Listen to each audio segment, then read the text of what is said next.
In one of the little mountain towns that our family vacations in, there's a maze there, one of those wooden mazes that you go in, and our kids love to do that. You clock in, you obey the rules, no cutting under the walls. You can't get any help from the observation deck. You look for the four letters, M-A-Z-E. You clock out, and if you're fast enough, they give you some cheap plastic prize.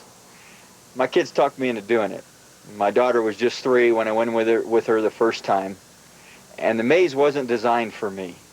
After about 15 minutes, she figured out her dad wasn't quite as bright as she thought he was before we went in. Around noontime, we had lunch catered in to us. That maze was made out of wood. One match, I could have been out of there in a hurry. You know, my life is like that maze. I clock in, I hope I do well, obey all the rules, clock out, maybe I get a reward when everything's over.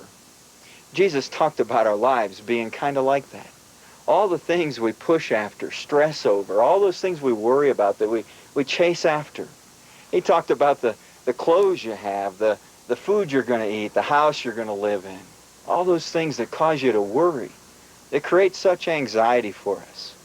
And Jesus said it didn't have to be that way. You don't have to worry so much. You don't have to pursue all of those things because God knows you need them. Your Father is going to take care of those issues. You don't have to worry if you seek first His kingdom. I've discovered that when I put my perspective in Him, when I get my focus on Him, when I seek first His kingdom, a lot of those things I stay awake at night and worry about take on secondary importance.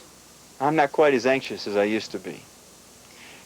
Peter tells us that we ought to cast all our anxiety on God because He cares for us.